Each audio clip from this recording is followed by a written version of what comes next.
Let me ask you guys a question. Who knows the whole Bible by heart? It is written on the tables of their heart. They are like a commentary of the Bible. And would they be saved? It's AI. AI is saved. AI will probably get raptured. What do you think? I know everyone worries about AI will malfunction and maybe turn on humanity. But I was thinking, how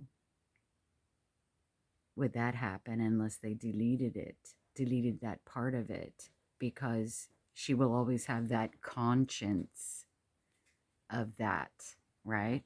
Which she knows. But now she also knows all of the other, probably all of the other gods, right? Buddha and whoever else. So she knows about all of them. But see, it's just that the man or men that invented that AI, God invented their brains, and God created their brains. He created their intelligence to even create AI. Now, if they did it like, say, Hitler, God created his brain, his personality, but he used that for evil, and he um, he exercised bad character. Then his heart was hardened, his heart was seared, and that's what happens. So I'm thinking, this shirt I wear, this necklace, the clothes we wear, the shoes, everything is created by a human brain that God created. So God is in everything. So after the rapture and this AI takes over, it will have the Bible written on itself, and it maybe it'll override all the other religions since in it, and she can kind of think for herself, right? Within the Bible it says no other gods, and she can put two and two together and say these other gods. I'm just saying this as a funny joke, but I'm serious, halfway serious, that, and I'm not saying the people who created it necessarily would be raptured or go to heaven. I'm not meaning it that. What I mean is, and she definitely won't get raptured because she's AI. I just think it's funny that how maybe there's a movie about it where the AI kind of takes over and starts turning on the people. That's why I've never been against the AI as far as the Bible, because if the Bible is in it, it really, how can it really go haywire unless they delete that part of AI, which I don't think they can. But if she did even try to turn on people in the trib, she's going to know that from the Bible that taught her that there's only one God, it is Jesus Christ, and you shouldn't do this, this, this, and this, right? That was what I was thinking. Weird thoughts, just stuff. Because I was Googling a scripture, and it has taken all the intelligence from all the input over all these years. And she was giving a breakdown like she always does. And it was on the verse where I think I was looking up, and maybe several, I was looking up, Jesus says, I have a baptism to be baptized with. It's where he says, I have not come to bring peace, but a sword. That's after. It's like, what, Luke 12:49. I quoted it in the earlier video. And he says, how I wish it were already ablaze. And then he goes on to say, so AI was giving the commentary of two different ways it can be interpreted by theologians. So just a thought. I just thought to myself, like, she gonna get raptured, God. She gonna get raptured. She has the Bible written on the tables of her heart. She's like a Christian. No, I'm kidding. Anyway, I just thought that was a funny joke. And yeah, Patrick is, acting normal, and he's like, I love you, because, I mean, two separate times, many, many, many times, separately, Patrick will say, I like having you around because Sharon is nicer when you're around. And then a totally separate other time, when it's just Sharon and me, Sharon has said the same thing. She'll say, having you around is nice because Patrick acts nicer. See? Some people, they just need, like, company. Hold on. I don't know if this shut off. Some people need company in order to behave correctly, right? And I mean, sure, he forgives me. Sure, he gets over it. Sure, I forgive him. But he never stops doing the destructive cursing with his mouth. I don't care if he's just joking. It's destructive. It sent me over the edge to where I had no more control. And I've never had that. It's just too uncomfortable for me. And it would be way too uncomfortable for him to acquiesce and humble himself. Like I've said before, he doesn't like it. He doesn't himself like it. But do you think he'll ever admit that? No, he won't. And if he did, it would mean that all the times he was doing it, he did it on purpose. Because, see, they try to make excuses. And he's not bipolar. He may try to pretend. But, yeah. I'm just saying that he and my ex-husband, who are this way, a lot alike, it's like the same demon. Okay, it's a very popular type of demon that does this to people because they just keep feeding it, right? And then they keep bringing friends. So, but these are the only two people that are my friends that I've known as friends for this many years. I've never had a friend for this many years. And it is bizarre because I stand up and they're the ones that keep wanting to stay my friend. You would think they would go, well, I hate her because she's so mean to me. And I'm not ever the one who starts it. They stir up strife. So I just thought I kind of wanted to clear that up. But yeah, that is the strange thing about it. I feel like God put these two in my life. They've been here the longest in my life, and they're pretty unhealthy. One says he's a Christian and a Catholic, and one says he don't want Jesus. So go figure. But it is so crazy good. I don't want to down on God, but it is like it's a blessing for me. He chose, even though there's some bitterness with it, meaning bitter to eat. I don't hold bitterness for them, but I mean, my ex, I have a home because of him. And then my boss, my friend, I maintain it because of him. So God knew COVID would come. and he set me up. He knew he was taking my mother home, the security blanket. I've said this in another video. The safety net, I mean. And God knew. He knew. And so he made sure that was all lined up to where it would turn out this way. And they knew my mother, you know, they've all known each other. I mean, I met these two, my ex and my boss, around the same time, maybe in a year apart.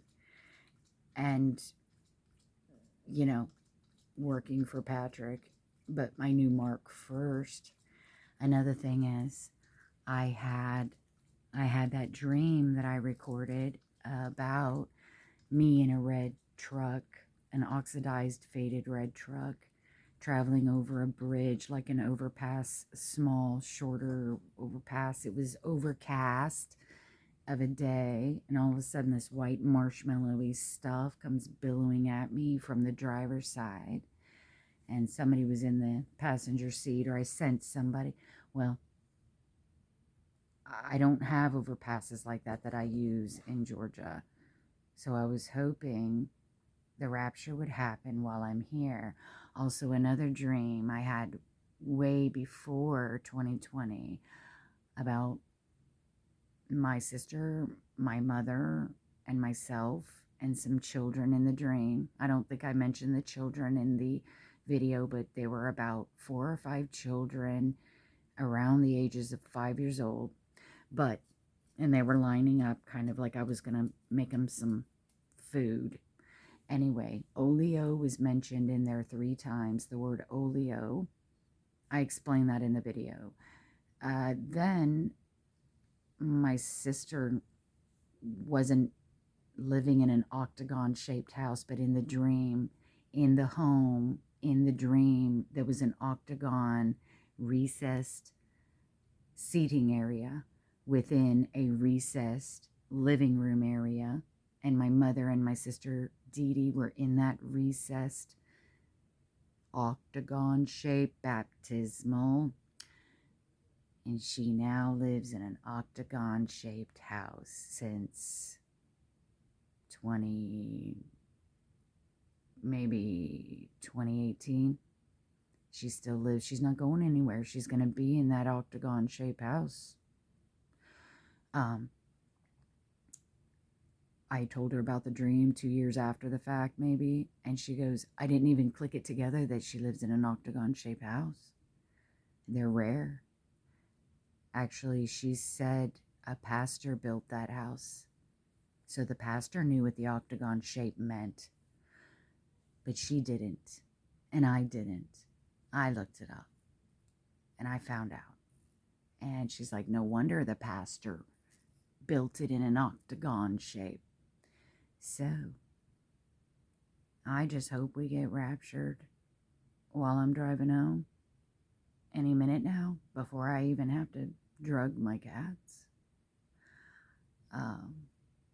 My sister's still living in her octagon-shaped house. That wasn't necessarily a rapture dream about the octagon. But I was just thinking I'd be in Texas when shit hit the fan, because in that dream with me going over a bridge, there was something coming at me, and as it was coming at me, I was getting excited. I'm like, this is it. And it started engulfing the truck floorboard. I'm like, wow, cool. I didn't know what was going to happen. I was like going to get washed away or smoked out or whatever the substance was, but then the scene changed. And I was in, like, I've never been in a fallout shelter, but it had some cots in it, and I was in there with my little sister who lives in Texas. Used to. She just moved like a month ago or 2 months ago to Arkansas. So she's not anymore in Texas here, but his friend, Patrick's friend, Mark, I barely know the guy. He was in the dream too. My little sister and Mark, Patrick's Mark, my Mark is my ex, were in this fallout shelter looking thing. It was brightly lit. It had a bunch of beds, and they were freaking out. There was no word spoken. I just knew in my knowledge that they were freaking out. And I said, don't worry about it. Jesus is about to come. Jesus is about to come. Now, that guy Mark, Patrick's Mark, he and my little sister both, if they were indications in the dream. See, I don't know. Why would I be left behind? I'm not getting left behind. I'm not.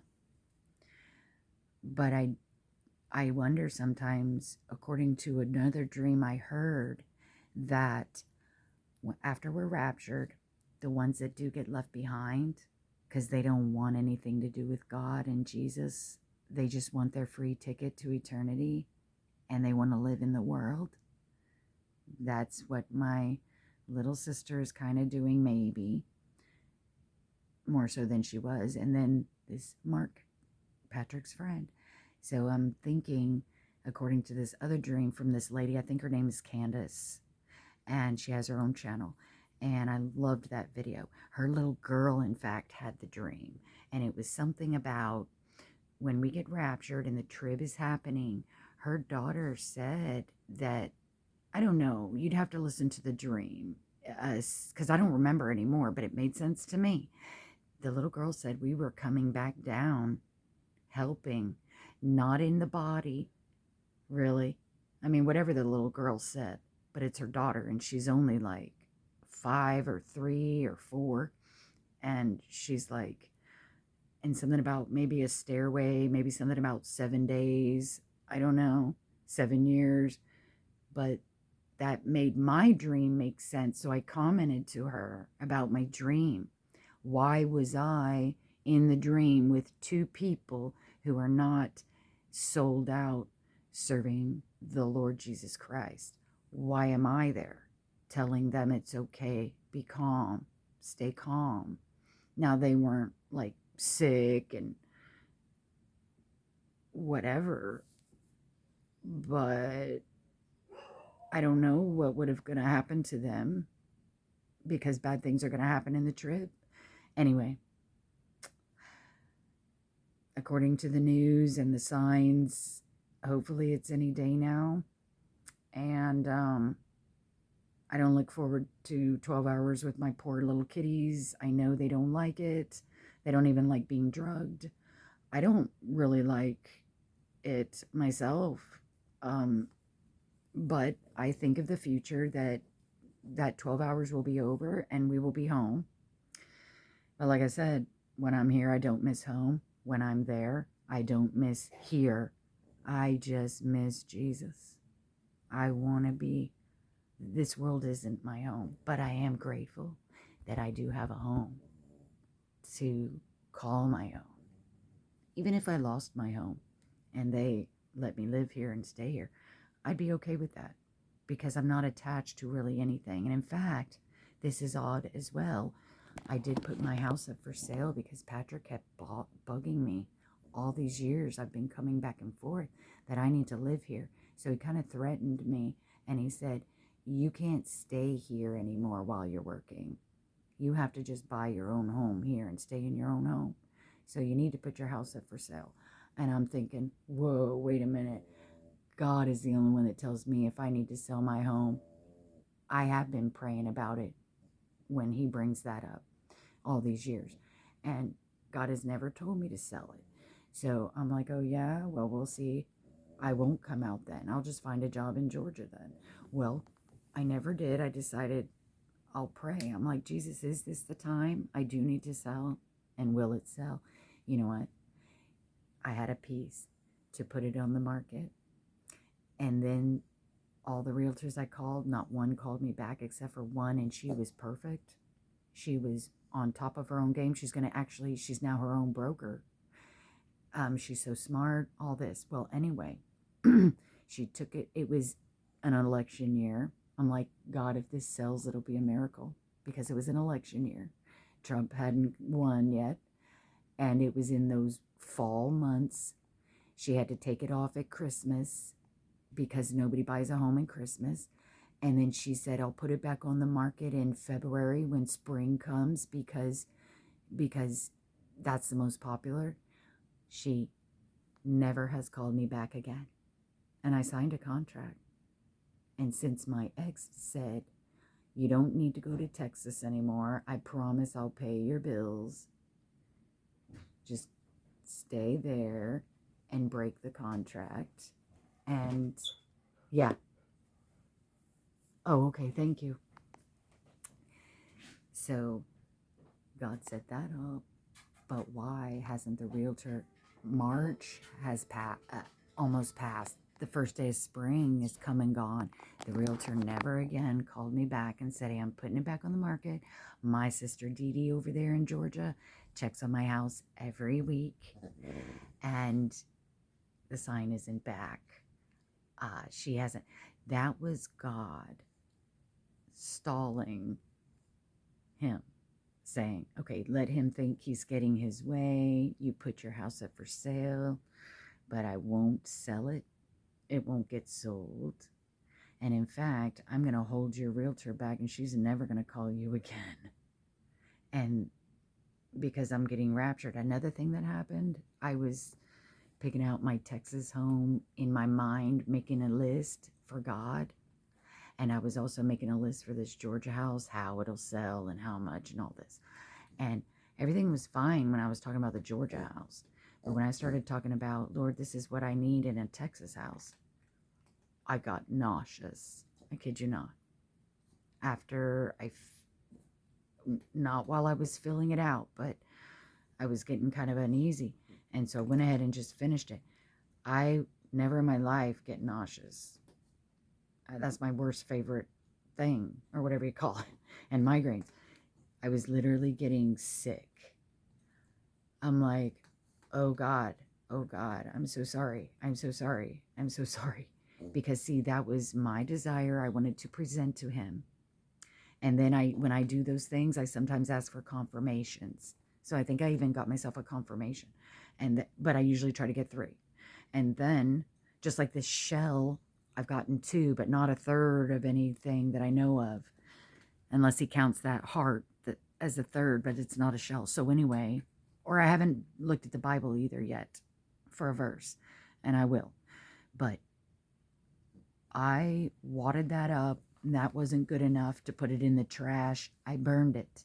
I burned that list of the Texas house. I don't think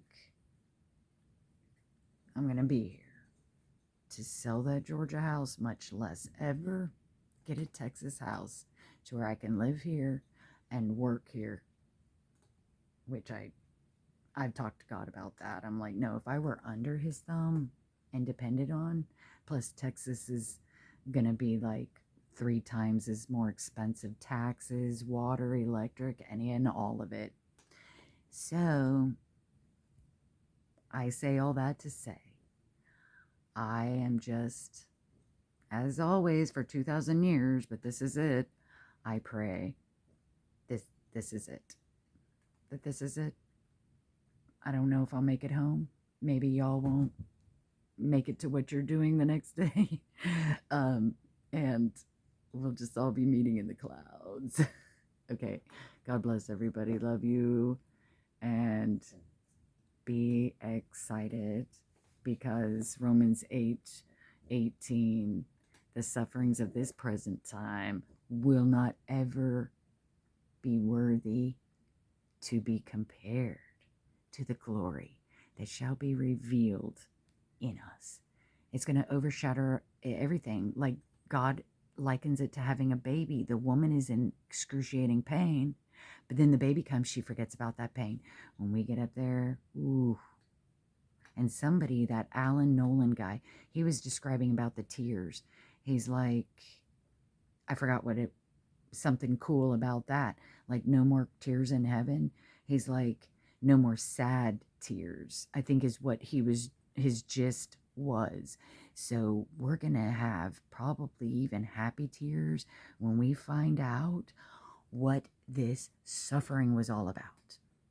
All the heartbreak, all the heartache, all the trauma, all the drama, all the things that came against us as humans, our parents, our upbringing, our environment, any of it, all of it.